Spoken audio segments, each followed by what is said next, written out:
దొంగలు పడ్డ 6 నెలలకి కుక్కలు మరుగునట్టు వైరల్ మొత్తం అయిపోయిన తర్వాత ఇప్పుడు మనం ట్రై చేస్తున్నాం ఇఫా చికెన్. చాలా టెంప్టింగ్గా ఉంది చూడడానికి. మనం కూడా ట్రై చేద్దాం, ఎలా వచ్చిందో చూద్దాం. ముందుగా మనం ప్లేట్లో ఒక 2 టేబుల్ స్పూన్ దాకా పెరుగు వేయాలి. ఇందులో కొద్దిగా పసుపు వేయాలి, అలాగే కారం కూడా, ఉప్పు కూడా వేయండి, కొద్దిగా గరం మసాలా, చికెన్ మసాలా కూడా కొంచెం యాడ్ చేద్దాం, హాఫ్ లెమన్ కూడా వేయాలి. ఇప్పుడు ఇవన్నీ కూడా మొత్తం బాగా కలుపుకోవాలి. ముందు మనం క్లీన్ చేసి పెట్టుకున్న చికెన్కి అయితే ఇది అప్లై చేయాలి.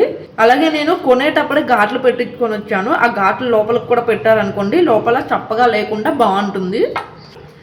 అలాగే మీకు ఏమైనా రెసిపీస్ కావాలన్నా కూడా కామెంట్ చేయండి హ్యాపీగా. నేనైతే ఆ రెసిపీస్ అన్నీ ప్రిపేర్ చేసి వీడియోలో చూపిస్తాను. మొత్తం రెండింటికి మసాలా బాగా పట్టించిన తర్వాత వీటిని ఒక 1/2 అవర్ అయితే పక్కన పెట్టుకుందాం. మీకు టైం ఎక్కువ ఉంటే 1 అవర్ అలా పెట్టుకున్నా పర్వాలేదు, టైం లేకపోతే మాత్రం ఒక 1/2 అవర్ పెట్టుకుంటే సరిపోతుంది. ఇంకా మనం ఇప్పుడు పైన అప్లై చేయడానికి క్రీమ్ కావాలి కాబట్టి ఆ క్రీమ్ రెడీ చేసుకుందాం. ముందు జార్ తీసుకోవాలి. బాయిల్డ్ ఎగ్ వైట్ ఉంటుంది కదా, వైట్ మాత్రమే ఒక ఎగ్ అయితే వేయాలి.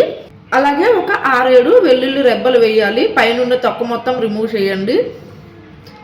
చీజ్ ఉంటుంది కదా, చీజ్ కూడా వేయాలి. అలాగే 1/2 టీ స్పూన్ దాకా పంచదార వేయాలి. అలాగే దీంట్లోనే ఒక 1/2 టేబుల్ స్పూన్ దాకా ఆయిల్ వేయాలి. అలాగే కొన్ని కాసి చల్లార్చిన పాలు కూడా యాడ్ చేస్తున్నాను. మరి ఎక్కువ వేయకండి, జారుగా అయిపోతుంది. ఇవన్నీ కలిపి గ్రైండ్ చేయాలి, అప్పుడు మనకి క్రీమీగా అవుతుంది. మనకి క్రీమ్ అయితే రెడీ అయిపోయింది. బయట మనం మయోనీస్ కొనుక్కుంటాం కదా, అదే ఇది. మనం మయోనీస్ మీ దగ్గర డైరెక్ట్గా ఉంటే ఈ రెసిపీలో మయోనీస్ వాడుకోండి. నా దగ్గర లేదు కాబట్టి నేను ప్రిపేర్ చేసుకున్నాను. ఇప్పుడు పొయ్యి మీద ఒక పెనం పెట్టుకోండి. పెనం మీద ఆయిల్ వేయండి. ఇది పెనం మీద పెట్టి ఫ్రై చేసుకోవాలి. 15 మినిట్స్ టైం పడుతుంది. మధ్యలో 2 వైపులా టర్న్ చేసుకొని బాగా కాలనివ్వండి. హై ఫ్లేమ్లో పెట్టారనుకో కలర్ మారిపోతుంది కానీ లోపల వరకు కుక్ అవ్వదు కాబట్టి కొద్దిగా మీడియం ఫ్లేమ్లో పెట్టుకొని 2 వైపులా టర్న్ చేసుకొని ఫ్రై చేయండి. ఇక్కడ వీడియోలో చూసినట్టు బాగా కాలాలి ముక్క అనేది. ఇలా బాగా కాలిన తర్వాత ముందు ఆల్రెడీ మనము క్రీమ్ రెడీగా పెట్టుకున్నాం కదా, ఆ క్రీమ్ అయితే దీనిపైన వేయాలి. ఇప్పుడు ఒక 1 మినిట్ మూత పెట్టి మగ్గనివ్వాలి. 1 మినిట్ తర్వాత ఓపెన్ చేసి పైన కొంచెం కొత్తిమీర వేయండి. మరలా మూత పెట్టి ఒక 1 మినిట్ వదిలేయండి.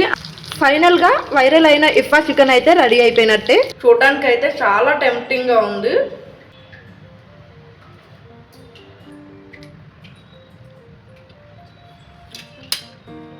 నేను చూడడానికి టెంప్టింగ్గా ఉందేమో అనుకున్నాను, తినడానికి కూడా చాలా బాగుంది. తప్పకుండా ట్రై చేయండి.